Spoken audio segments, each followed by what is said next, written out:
notre objectif est de télécharger et installer l'application OBS, de procéder au réglage de quelques paramètres du logiciel. Le téléchargement.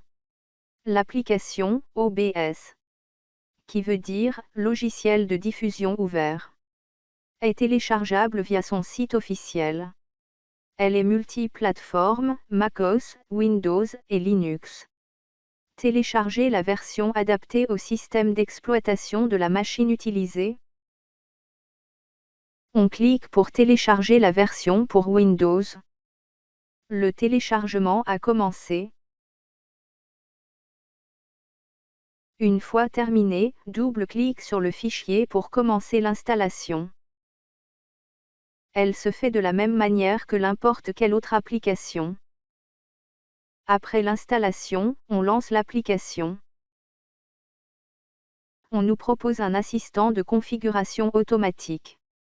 Par défaut, c'est l'optimisation pour la diffusion en direct qui est proposée. On sélectionne « Optimiser pour l'enregistrement » et on clique sur « Suivant » pour passer à l'étape suivante. Nous, on va cliquer sur « Annuler ». On procédera à ces paramétrages manuellement. La fenêtre interface du logiciel propose la barre du titre, la barre de menu, menu fichier, éditer, etc. La zone centrale, de prévisualisation. Et 5 autres zones pour la création et la gestion des scènes, la création et la gestion des sources, la gestion d'audio, transition d'une scène à une autre, liste de commandes.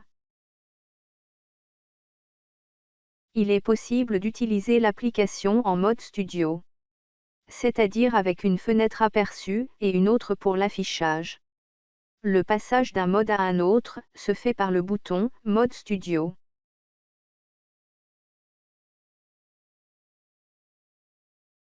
Avant d'aller plus loin, on clique sur la commande « Paramètres ». La fenêtre propose des listes de paramètres, organisées en 7 onglets. Les paramètres par défaut conviennent généralement, on va procéder à la personnalisation de quelques-uns.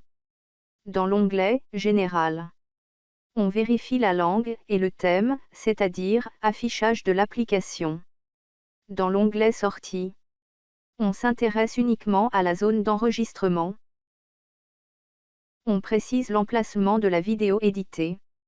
Le format MP4, comme format d'enregistrement, car il est acceptable par les plateformes de diffusion et aussi par les logiciels de montage vidéo.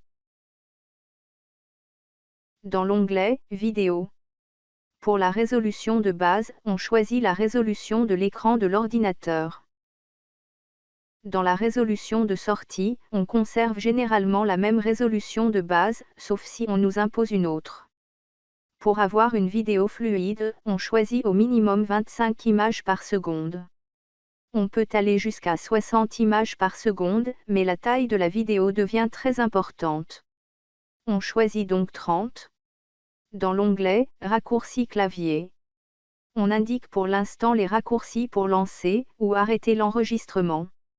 Il faut choisir les combinaisons de touches, qui ne sont pas utilisées par d'autres applications ouvertes en parallèle.